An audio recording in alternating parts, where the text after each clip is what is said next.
Então João o viu no céu e diz: ele, a sua cauda arrastou a terça parte das estrelas do céu, as quais lançou para a terra. Então está falando daquela primeira queda.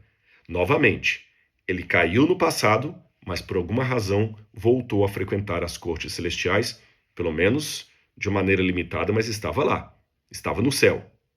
O que será que permitiu Satanás voltar às cortes celestiais depois de ter sido expulso de lá? Bom, quando a gente vai ao livro de João, eu quero ler essa passagem para vocês.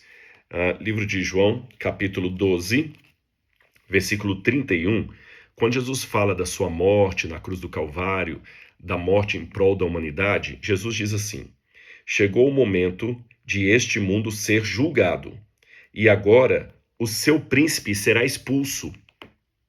E em outra parte, Jesus fala de Satanás como sendo o príncipe deste mundo.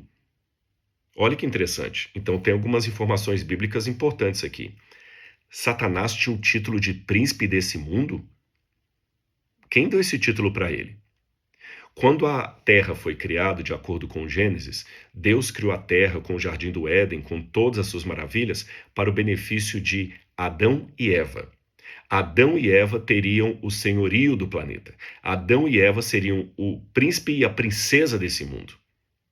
Mas quando eles caíram em pecado, eles assumiram posição ao lado do rebelde.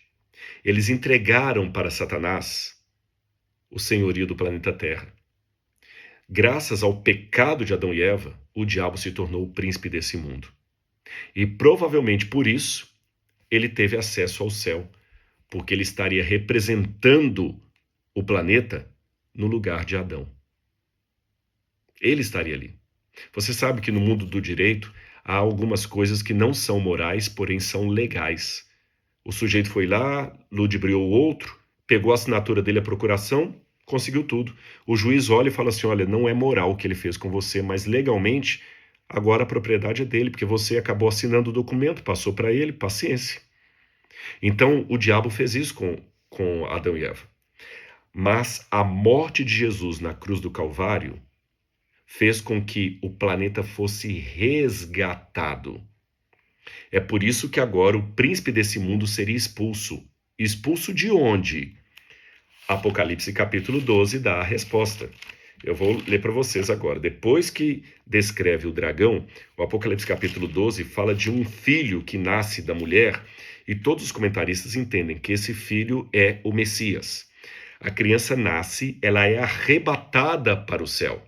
Jesus nasce aqui, morre nesse mundo e depois ele é arrebatado para o céu. Jesus ascendeu ao céu depois da sua ressurreição. E o Apocalipse diz que quando a criança subiu para o céu, o dragão foi atrás dela para devorar a criança.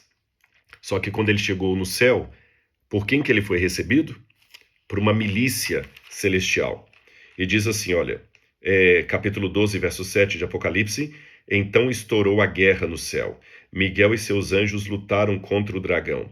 Também o dragão e seus anjos lutaram, e não mais conseguiram sair vitoriosos, e não havia mais lugar para eles no céu. Então, até aqui, eles ainda tinham um lugar no céu. E foi expulso o grande dragão, a antiga serpente que se chama Diabo, Satanás, o sedutor de todo mundo.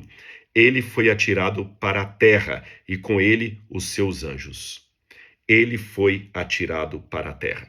Então, quando Jesus falou no Evangelho de João, capítulo 12, será expulso o príncipe desse mundo, será expulso do céu. Então, o que é que nós entendemos? Satanás foi expulso uma primeira vez do céu quando ele rebelou contra Deus e perdeu a sua posição. Depois ele conseguiu o direito de ir até o céu no lugar de Adão, porque agora ele era o representante da terra.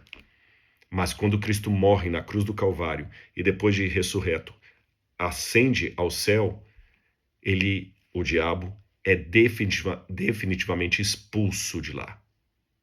Uma segunda expulsão. Por isso que Isaías falou no passado e no futuro: como você caiu do céu, estrela da manhã, você será precipitado. E ele foi precipitado na cruz do Calvário. Então, respondendo à pergunta de vocês, Satanás foi expulso do céu num primeiro momento, antes da criação de Adão e Eva, e num segundo momento, depois da morte e ressurreição de Jesus? Espero ter respondido essa pergunta e você sabe, esse aqui é o projeto Bíblia Todo Dia. E é com muito carinho que eu respondo esta e outras indagações que vocês tenham. Vamos participar. Um grande abraço.